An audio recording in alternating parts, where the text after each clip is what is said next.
Hello മക്കളെ, first of all merry Christmas.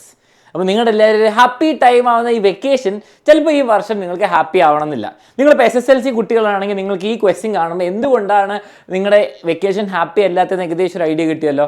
നിങ്ങളൊരു +1 കുട്ടിയാണെങ്കിൽ മാത്സിലെ ഈ ക്വസ്റ്റ്യൻസ് കാണുമ്പോൾ നിങ്ങൾക്ക് മനസ്സിലായിട്ട് എന്തുകൊണ്ടാണ് നിങ്ങളുടെ വെക്കേഷൻ മിക്കവാറും ഹാപ്പി അല്ലത്, അല്ലെങ്കിൽ നിങ്ങളുടെ മാത്സ് എക്സാം കൊളാവാൻ കാരണം തന്നെ അല്ലേ.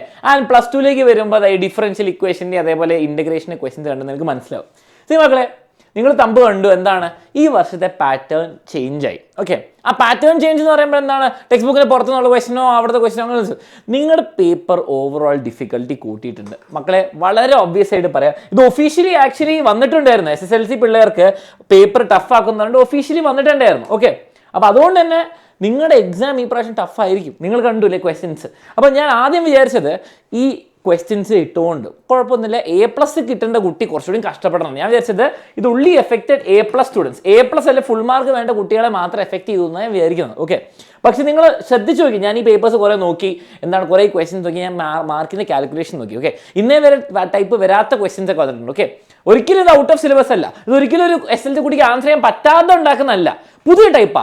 എന്താണ് volume of A sphere and surface area numerically equal. അപ്പോൾ നിങ്ങൾ ആ സ്ഫിയറിൻ്റെ ഇതിന് ഇക്വേഷന് ഈക്വൽ ആക്കണം, ഒരു റിലേഷൻ കിട്ടും, അത് വെച്ചിട്ട് അടുത്ത് കണ്ടുപിടിക്കുക. അത് ഇന്നേ വരെ ചോദിക്കാത്ത ടൈപ്പ് ക്വസ്റ്റനാണ്. അപ്പോൾ ഒരു SLC കുട്ടി അത് കാണുമ്പോൾ ആ മാർക്ക് 4 മാർക്ക് മാത്രമല്ല പോവുക, വേറെ മാർക്ക് എഫക്റ്റ് ആവും. ഓക്കെ, +1 പിന്നെ ഒന്നും പറയേണ്ട ആവശ്യമില്ല, എൻ്റെ കുപ്പിയും കൂടി വീണുപോയി. +1 പിന്നെ പറയേണ്ട ആവശ്യമില്ല. നിങ്ങൾക്ക് ടെക്സ്റ്റ് ബുക്കിൽ നിന്ന് കിട്ടാവുന്ന ഏറ്റവും ടഫ് ക്വസ്റ്റ്യൻസ് ആണ്. ഇത് ടെക്സ്റ്റ് ബുക്ക്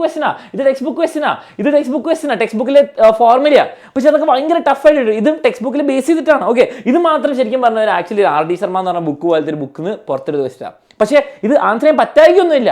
അപ്പോൾ നിങ്ങൾ മനസ്സിലാക്കണ്ടേ, വളരെ ക്ലിയർ ആയിട്ട് ടഫ് ആക്കിയിട്ടുണ്ട് പേപ്പർ. ഓക്കെ, അപ്പം നമുക്ക് ആകെ ചെയ്യാൻ പറ്റുന്ന മക്കളെ ഇതിന് പ്രിപ്പയർ ചെയ്യണം. ഓക്കെ, നിങ്ങളിത് ചതിയാണെന്നോ ഇതിന് അഗെയിൻസ്റ്റ് മൂവിയാണെന്ന് പറഞ്ഞിട്ടോ അല്ലെങ്കിൽ പേപ്പർ എന്തുകൊണ്ട് സിമ്പിളായി പറഞ്ഞിട്ടൊരു കാര്യമില്ല. ക്ലിയർലി എവിഡൻ്റ്ലി ഇത് ഒരു വർഷത്തെ ലക്ക്. കഴിഞ്ഞ വർഷം +1 ലാസ്റ്റ് പേപ്പർ അല്ല ഫൈനൽ എക്സാം മാത്രം ടഫാക്കി എന്ന് മാത്രമല്ല, ഇപ്പോൾ എല്ലാ വർഷത്തെയും ടഫ് മാത്സ് പേപ്പർ ആക്കുന്നുണ്ട്.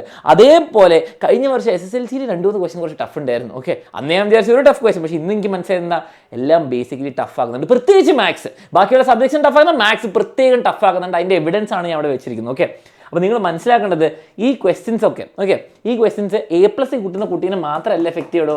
നിങ്ങൾ ഇപ്പോൾ ഫോർ എക്സാമ്പിൾ നിങ്ങൾ അക്കാഡമിക്കലി കുറച്ച് വീക്കാണ്, നിങ്ങൾ പാസ് മാത്രമാവാൻ പോകുന്ന കുട്ടിയാണെങ്കിൽ ശ്രദ്ധിച്ചോ മക്കളെ, ഇനി പാസ് മാത്രമാവാൻ വേണ്ടിയിട്ട് കുറച്ച് ഫോർമുലയും കുറച്ച് കാര്യങ്ങളും മാത്രം പഠിച്ചു പോയാൽ നിങ്ങളും വർക്ക് ചെയ്യേണ്ടി വരും. ഞാൻ വെറുതെ പറയാമല്ലോ, നിങ്ങളെ പേടിപ്പിക്കാൻ പറയല്ല.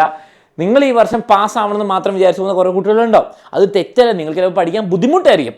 നിങ്ങൾ മനസ്സിലാക്കണം, നിങ്ങൾ പാസ്സാകാൻ വേണ്ടിയിട്ട് കുറച്ച് പഠിച്ച് അല്ലെങ്കിൽ നിങ്ങൾ കുറച്ച് ഫോർമുല മാത്രം പഠിച്ച് വെച്ച് പോകണമെങ്കിൽ കുടുങ്ങും, ചിലപ്പോൾ പാസ്സായില്ല. അത് വളരെ വലിയ റിസ്ക്കാണ്. ഓക്കെ, ഇനി A+ മേടിക്കേണ്ട കുട്ടി പണ്ട് പഠിക്കുന്ന പോലെ നിങ്ങൾക്ക് 2-3 ഫോർമുല അറിയില്ലെങ്കിൽ ഒരു ചാപ്റ്റർ വിട്ടിട്ടൊക്കെ A+ is not going to work. എല്ലാം ചാപ്റ്റർ അറിഞ്ഞിട്ട് തന്നെ A+ കിട്ടാൻ തന്നെ ബുദ്ധിമുട്ടായിക്കൊണ്ടിരിക്കുകയാണ്.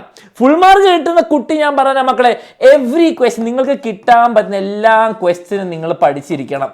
അതിൻ്റെ കോമഡി എന്താണെന്ന് വെച്ചാൽ, നിങ്ങൾക്ക് കിട്ടാവുന്ന എല്ലാ പ്രീവിയസ് ഇയർ ക്വസ്റ്റ്യൻ എടുത്ത് വെച്ചാലും ഓക്കെ അതുകൊണ്ട് ഫുൾ ആയില്ല. ഓക്കെ, അപ്പോൾ നിങ്ങളിപ്പോൾ ഫോർ എക്സാമ്പിൾ നിങ്ങൾ പറയുകയാണെങ്കിൽ നിങ്ങളെല്ലാം ഇന്നേ വരെ വന്നുള്ള എല്ലാം പ്രീവിയസ് ഇയർക്ക് ക്വസ്റ്റ്യൻ നിങ്ങൾ final exam, model exam, Christmas exam, Onam exam, improvement exam, exam എല്ലാം എടുത്ത് വെച്ചിട്ട് ചെയ്താലും I can guarantee you final എക്സാമിൽ പുതിയ ക്വസ്റ്റ്യൻസ് വരും ടഫായിട്ട്. കാരണം ഞാൻ നിങ്ങളെക്കാളും പ്രീവിയസ് ഇയർ ക്വസ്റ്റ്യൻസ് കണ്ട ആളാണ്. ഈ ക്വസ്റ്റ്യൻ ഇന്നേ വരെ വന്നിട്ടില്ല, ഈ ടൈപ്പ് ഡയഗ്രാം ഇന്നേ വരെ വന്നിട്ടില്ല. റോംബസ് കഴിഞ്ഞ വർഷമാണ് പുതിയതായിട്ട് വന്നത്. ഇത് SLC പഠിക്കുന്നത് 9ാം ക്ലാസ് 8ാം ക്ലാസ്സിലെ ഓരോ തിയറം ഓർത്തിട്ടാണ് ഇവിടെ ക്വസ്റ്റ്യൻ വരുന്നത്. ഓക്കെ, +1 ഇതൊക്കെ മിസ്ലേനിയസ് ക്വസ്റ്റ്യനിൽ നിന്നാണ്. ഓക്കെ, അപ്പോൾ ടെക്സ്റ്റ് ബുക്കിലെ എല്ലാം ചാപ്റ്റർ 100-200 ക്വസ്റ്റ്യൻ ചെയ്ത് കഴിഞ്ഞാൽ നിങ്ങൾക്ക് ഇവിടേക്ക് എത്താൻ പറ്റുള്ളൂ. അപ്പം നിങ്ങൾ എല്ലാം ക്വസ്റ്റ്യൻസ് പ്രാക്ടീസ് ചെയ്താലും ഓക്കെ ഇന്നേ വരെ ഡിഫറൻഷ്യൽ ഇക്വേഷൻ ചോദിക്കാത്ത ടൈപ്പ് ക്വസ്റ്റ്യൻസും വന്നിട്ടുണ്ട്. തെറ്റല്ല, ടെക്സ്റ്റ് ബുക്കിലുള്ള ക്വസ്റ്റ്യൻ, പക്ഷേ ഭയങ്കര ഡിഫിക്കൽട്ടായിരിക്കും. അപ്പം നിങ്ങൾ മനസ്സിലാക്കേണ്ടത് മക്കളെ, ഈ പ്രാവശ്യം നിങ്ങൾ A+ മേടിക്കുന്ന കുട്ടിയായിക്കോട്ടെ, ഫുൾ മാർക്ക് ടാർഗറ്റ് ചെയ്യുന്ന കുട്ടിയായിക്കോട്ടെ, പാസ്സാവുന്ന കുട്ടിയായിക്കോട്ടെ, നിങ്ങൾ വർക്ക് ചെയ്യണം. ഓക്കെ, ഇത് നിങ്ങളൊന്ന് ഒരു ചെറിയൊരു വാർണിംഗ് ആയിട്ട് എടുക്കുക. വെക്കേഷൻ അടിപൊളിയായിട്ട് എൻജോയ് ചെയ്യുക, പക്ഷേ നിങ്ങളൊരു വാർണിംഗ് ആയിട്ട് എടുക്കണം. കാരണം ഫൈനൽ എക്സാമിൽ പേപ്പർ ടഫായി കഴിഞ്ഞിട്ട് അലൻ സാറ് അങ്ങനെ ആക്കാൻ പാടില്ലായിരുന്നു ഇങ്ങനെ ആക്കാൻ പാടില്ല എന്ന് പറഞ്ഞിട്ട് നിങ്ങൾക്ക് വേണ്ടി ഫൈറ്റ് ചെയ്യുന്നതിലല്ല കാര്യം. ആസ് എ ഗുഡ് ടീച്ചർ ഞാൻ നിങ്ങളെ ഇപ്പം തന്നെ കാര്യങ്ങൾ പറഞ്ഞ് മനസ്സിലാക്കണം. മാത്സ് എക്സാം നിങ്ങൾ 3 SSLC +1 +2 കാർക്ക് ടഫായിരിക്കും. സോ നമ്മൾ അതിനുവേണ്ടി പ്രിപ്പയർ ചെയ്യാൻ പോവാണ്. പ്രത്യേകം പറയുകയാണ് നമ്മുടെ ക്രാഷ് ബാച്ചിൽ. ഓക്കെ, നിങ്ങൾ എക്സാമിനറെ ഫോളോ ചെയ്യാണ്, നിങ്ങൾക്ക് എക്സാമിനർ ക്ലാസ് ഇഷ്ടമാണ്, നിങ്ങൾക്ക് എക്സാമിനറെ ക്രാഷ് ബാച്ചിൽ ജോയിൻ ചെയ്യാം.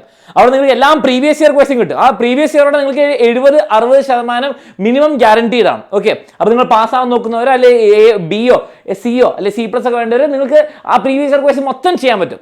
സെക്കൻഡ്, ടെക്സ്റ്റ് ബുക്കിൽ തിരിച്ചും മറിച്ചും ചോദിക്കുന്ന ക്വസ്റ്റ്യൻ നമ്മൾ വർക്ക്ഷീറ്റും അതേപോലെ ചാലഞ്ചർ ക്വസ്റ്റ്യൻ ആയിട്ട് പ്രത്യേകം ചെയ്യുന്നുണ്ട്. ഓക്കെ, അപ്പോൾ നിങ്ങൾക്ക് നമ്മുടെ എക്സാമിൻ്റെ ക്രാഷ് ബാച്ചിൽ ജോയിൻ ചെയ്യാൻ മാത്രമല്ല, വെറുതെ ബാച്ചിൽ ജോയിൻ ചെയ്തുകൊണ്ട് നിങ്ങൾക്ക് ഫുൾ മാർക്ക് കിട്ടണമെന്നല്ല. നിങ്ങൾ അതിലെ ക്വസ്റ്റ്യൻസ് ചെയ്യണം, പഠിക്കണം, അതിൽ തരുന്ന ക്ലാസ്സുകളൊക്കെ കാണണം, ലൈവ് ഷോർട്ട് നോട്ട്സ് ഒക്കെ ഉണ്ടാവും. അത് കണ്ട് പഠിക്കാൻ താല്പര്യമുള്ളവർ, നിങ്ങൾ റെഡിയാണ്, ഇത് കണ്ട് പേടിച്ചിരിക്കുന്നതിന് പകരം അതിൽ വർക്ക് ചെയ്യാൻ റെഡി ആണെങ്കിൽ നിങ്ങൾക്ക് ജോയിൻ ചെയ്യാം. അങ്ങനെയുള്ളവർ മാത്രമേ ഇൻവൈറ്റ് ചെയ്യാൻ. നിങ്ങൾക്ക് എക്സാമിനർ ക്രാഷ് ബാച്ചിൽ ജോയിൻ ചെയ്യാം. SSLCയിലും +1 +2 ഈ ഫീച്ചേഴ്സ് ഒക്കെ ഉണ്ടാവും. ക്വസ്റ്റ്യൻ ബാങ്കും കിട്ടുമായിരിക്കും. അപ്പോൾ ജോയിൻ ചെയ്ത് ഈ നമ്പറിലേക്ക് അഡ്മിഷൻ എടുക്കാം. ഇത് പറയാൻ കാരണം എന്താണെന്ന് വെച്ചാൽ നിങ്ങൾക്ക് 26th 27th ആകുമ്പോൾ നമ്മുടെ ക്ലാസ്സസ് സ്റ്റാർട്ട് ചെയ്യും. അപ്പോൾ അത് മിസ്സാവാതിരിക്കാൻ വേണ്ടിയിട്ടാണ് നിങ്ങൾ ആദ്യം മുതൽ ജോയിൻ ചെയ്യാൻ നിർബന്ധിക്കുന്നത്. കാരണം നിങ്ങൾക്ക് +1 +1 50-60 ചാപ്റ്റേഴ്സ് പഠിക്കാനുണ്ട്. SSLC ആണെങ്കിൽ കുറേ ചാപ്റ്റേഴ്സ് പഠിക്കാനുണ്ട്. ലേറ്റ് ആവാതെ ആദ്യം മുതൽ പഠിച്ചു തുടങ്ങിയാൽ സിമ്പിളായിട്ട് ഫുൾ മാർക്കും ഫുൾ A+ കിട്ടിയിരിക്കും. അപ്പോൾ നിങ്ങൾക്ക് ജോയിൻ ചെയ്യാൻ താല്പര്യമുണ്ട്, താഴത്തെ നമ്പറിലേക്ക് ജോയിൻ ചെയ്യാം. ഇനി ജോയിൻ ചെയ്യാൻ താല്പര്യമില്ലാത്ത കുട്ടികൾക്ക് മക്കളെ നിങ്ങൾ ചെയ്യാൻ ഇത്രേ ഉള്ളൂ. വളരെ സിമ്പിളായിട്ട് നിങ്ങളോടുള്ള ഓണസ്റ്റ് അഡ്വൈസ്, ടെക്സ്റ്റ് ബുക്കിലെ കോൺസെപ്റ്റ്സ് ഒക്കെ നന്നായിട്ട് മനസ്സിലാക്കാം. ഓക്കെ, ടെക്സ്റ്റ് ബുക്ക് വായിക്കാതെ ഒന്നും പോരുത്. അതിലെ ഫോർമുലയും കാര്യങ്ങളും കോൺസെപ്റ്റ്സും മനസ്സിലാക്കുക. ടെക്സ്റ്റ് ബുക്ക് ക്വസ്റ്റ്യൻസ് ഒക്കെ ഒന്ന് ഓടിച്ച് പോകണം. Okay, previous year question minimum എല്ലാം കവർ ചെയ്യണം. ഓക്കെ, പിന്നെ നിങ്ങളുടെ പറ്റുന്ന പോലെ കുറച്ച് ടഫ് ക്വസ്റ്റ്യൻസ് കുറച്ച് ബുക്സ് ഒക്കെ എടുത്ത് ചെയ്യാം. ബുദ്ധിമുട്ടാണ്. അതുകൊണ്ടാണ് എക്സാമിനറിൽ നിങ്ങളുടെ ബാച്ചിലാകുമ്പോൾ ഞാൻ തന്നെ സെലക്ട് ചെയ്തുള്ള കുറേ ക്വസ്റ്റ്യൻസ് കിട്ടും. ടെക്സ്റ്റ് ബുക്കിലുള്ള മിസ്ലേനിയസ് എടുത്ത് തരും, പുറത്തുള്ള ക്വസ്റ്റ്യൻസ് കിട്ടും. അപ്പോൾ അങ്ങനെ നിങ്ങൾക്ക് ഏതെങ്കിലും അവൈലബിൾ മെറ്റീരിയൽസ് ഉണ്ടെങ്കിൽ അതും പ്രാക്ടീസ് ചെയ്യാം. ഓക്കെ, അത് NCERT എക്സാംപ്ലർ ആയിക്കോട്ടെ, RD ശർമ്മ പോലത്തെ ബുക്ക് ആയിക്കോട്ടെ, മൊത്തം ചെയ്യണമെന്നല്ല, സെലക്റ്റഡ് ആയിട്ട് ചെയ്യാൻ ട്രൈ ചെയ്യാം. അങ്ങനെ നിങ്ങൾക്ക് റെഡി ആയിരിക്കും. ഓക്കെ, അപ്പം അതും പറഞ്ഞ് ഞാൻ അവസാനിക്കുകയാണ്. ഈ പ്രാവശ്യം മാത്സ് എക്സാം ടഫ് ആവും, പക്ഷെ നമ്മൾ നേരിട്ട് റെഡി ആയിരിക്കും. അലൻ സാറിൻ്റെ മക്കൾ റെഡി ആയിരിക്കും.